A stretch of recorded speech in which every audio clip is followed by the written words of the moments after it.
কৃষক ভাইরা, শুরু করছি এশিয়ান টেলিভিশনের কৃষি বিষয়ক অনুষ্ঠান রূপসী বাংলা। আজ আমরা উপস্থিত হয়েছি মেহেরপুর জেলায় পিরোজপুর ইউনিয়নের হাফিজ সাহেবের এই কমলা বাগানে। আপনারা দেখতে পাচ্ছেন যে এই বাগানে কী পরিমাণে কমলা ধরে আছে। এটা আসলে ইউরোপ সহ বিভিন্ন দেশে আমরা যেসব কমলা বাগানগুলি ভিডিওতে দেখে থাকি তার চেয়ে কোনো অংশে কম নয়। আজকে এই হাফিজ সাহেবের কমলা বাগান নিয়ে রয়েছে একটি বিশেষ প্রতিবেদন। পুরো অনুষ্ঠান জুড়ে আপনারা আমাদের সঙ্গেই থাকুন। কমলা বা কমলা লেবু যে নামেই ডাকি না কেন, এই ফলটি আমাদের ছোট বড় সকলের কাছে জনপ্রিয় একটি ফল। কমলা সাইট্রাস জাতীয় একটি ফল। সাইট্রাস জাতীয় ফলগুলোর মধ্যে রয়েছে লেবু, জাম্বুরা, কমলা, মাল্টা, সাতকরা। এর মধ্যে কমলা হচ্ছে অন্যতম একটি ফল। দর্শক দেখতে পাচ্ছেন যে প্রচুর পরিমাণে কমলা লেবু পড়ে আছে, এবং যেটা আসলে আমরা দেশের বাহিরের কোনো ভিডিও ক্লিপে দেখে থাকি যে অস্ট্রেলিয়া, আমেরিকা, ইউরোপের বিভিন্ন জায়গায় কমলা লেবুর বাগান থেকে যেভাবে কমলা হারভেস্ট করা হয়, এটা আমব্রেলার মতো গাড়ি গাছ নাড়ানোর পর এইভাবে মানে মাটির মধ্যে কমলা লেবু পড়ে থাকে। কিন্তু আমাদের এখানে হচ্ছে যে কেচি দিয়ে কাটতেছে এখানে শ্রমিকরা দেখতে পাচ্ছি, এবং মনের মন এখানে পড়ে আছে, এবং কি এখানে যারা বাগানে কাজ করছে তারা এই ঝুড়িতে করে এই কমলালেবু সংগ্রহ করছে।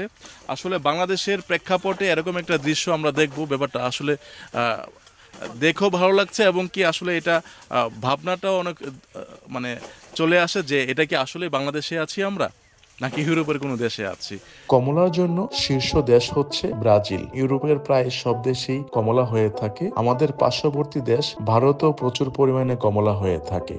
দর্শক, এই মুহূর্তে কথা বলছি মেহেরপুর জেলার পিরোজপুর ইউনিয়নের পিরোজপুর গ্রামের যে বাগানটিতে এসছি, আমিন এগ্রো ফার্ম। এই ফার্মের স্বত্বাধিকারী স্মার্ট কৃষি উদ্যোক্তা হাফিজুর রহমান সাহেবের সঙ্গে। কেমন আছেন? আলহামদুলিল্লাহ, আল্লাহর রহমতে ভালো আছি। আমাদের অনেক ভালো লাগছে।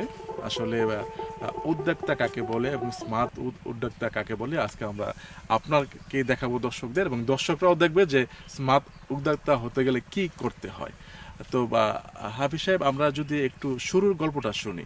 আপনি আসলে বাংলাদেশে আমরা অনেক সবজি করে থাকি, অনেক ফল করে থাকি, আমাদের দেশীয় ফলও আছে, কিন্তু এই সব কিছু রেখে আপনি কমলার পেছনে ছুটলেন কিভাবে?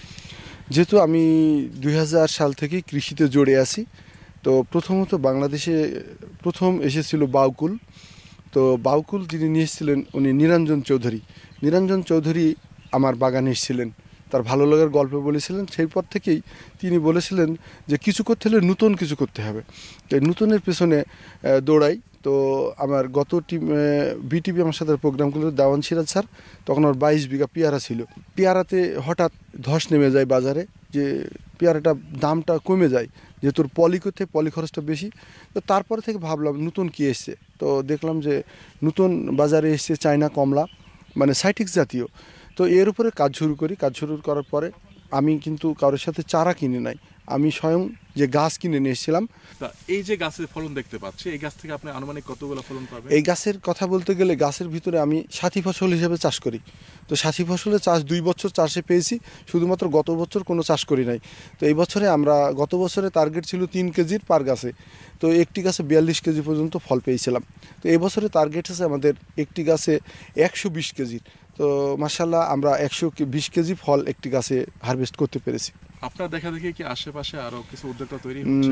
আমার দেখা দেখি বলতে আমার সাথেই আমি 3 জনকে পিরোজপুর গ্রামে আমি চারা দিচ্ছিলাম। তারা খুব সাকসেস, এবং তারা সবসময় আমার সাথে ভালো লাগার কথাটা বলে। এবং এই বছরে প্রায় বেশ কিছু আমি মূলত চারা তৈরি করি না, আমার নিজের জন্য চারা তৈরি করি। তো এই বছরে আমাকে কিছু চারা তৈরি করতে হচ্ছে, যারা আমাকে অর্ডার দিয়েছে তাদের জন্য প্রায় 40 বিঘার মতন চারার অর্ডার দিয়েছে আমাকে।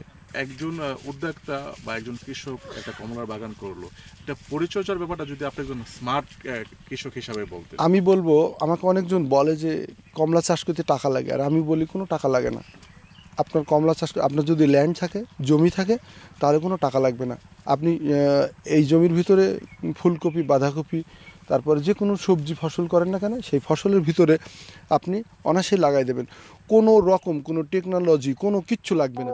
এক সময় বাংলাদেশে 2-1টি জেলায় কিছু পরিমাণে কমলা হতো, কিন্তু বর্তমানের প্রেক্ষাপট একটু ভিন্ন।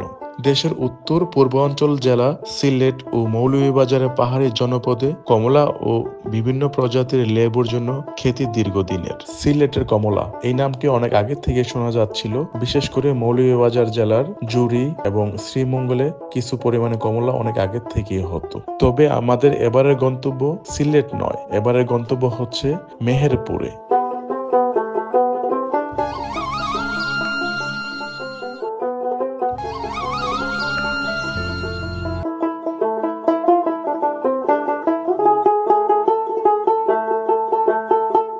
আপনার এখান থেকে গাছ বিক্রি করে থাকেন আপনি? না, আমি এমন গাছ বিক্রি করি না। মানে আমি সারা বাংলাদেশে শুধুমাত্র যারা ছাদ চাষি বা ছাদে যারা করে এদেরকে আমি কয়েকটা চারা আমার জন্য তৈরি করেছি, তাদের অনুরোধে আমি দিতাম। তো এখন আপনাকে তো বললাম আমি চারা যেটা তৈরি করছি সেটা মাত্র জাস্ট যাদের অর্ডার দেবে তাদের ছাড়া কেউ চারা আমি মানে আমার কাছ থেকে কেউ যদি প্রতারিত না হয়। সারা বাংলাদেশে একজন কমলা চাষি, তিনি সারা বাংলাদেশকে খুব মানে কি বলবো যে পেশি দিয়েছে, যিনি কিন্তু ফেমাস হয়েছিলেন কমলা চাষি। সেই লোকটার কারণে বাংলাদেশ আজকে কমলা চাষি 3 বছর পেশায় গেছে। অনেক লোক আপনারা দেখেছেন ভিডিওতে যে কমলা গাছ কেটে ফেলেছে, কিন্তু আমি বলবো যে আর নয়, কাটতে হবে না। কারণ হচ্ছে সঠিক মা তার সঠিক সন্তান দিতে পারে। যেমন আপনার সঠিক গাছ যদি হয়, ইনশাল্লাহ আমার মতনই ফল হবে। হাফিজুর রহমান পেশায় একজন স্বর্ণ ব্যবসায়ী, কিন্তু তিনি সবসময় কৃষিকে ভালোবাসতেন এবং কৃষি কাজের সঙ্গে জড়িত ছিলেন। কৃষি কাজের মধ্যে তিনি একটু ব্যতিক্রম কৃষি নিয়ে সবসময় চিন্তা করতেন এবং তিনি ভাবলেন যে আসলে মেহেরপুরের মাটিতে কমলা চাষ করলে কেমন হয়, এবং শুরু করলেন কমলা চাষ। এবং দেখতে পাচ্ছেন বর্তমানে তার বাগানের অবস্থা, এবং সফল একজন কমলা চাষী হয়ে উঠছেন। দর্শক, আপনারা দেখতে পাচ্ছেন যে এখানে 2, 4, 6টি ক্যারেট রয়েছে এবং প্রত্যেকটা ক্যারেটেই কিন্তু কমলাতে ভরা আছে। এবং আমরা যদি ওজন করতে যাই, আমার ধারণা এখানে 12 থেকে 15 কেজি করে প্রত্যেকটি ক্যারেটেই কমলা আছে। শুধু এখানে 6টি নয়, আরও এখানে প্রায় আমার ধারণা 50 থেকে 100 ক্যারেট কমলার মতো আজকে হবে এখানে।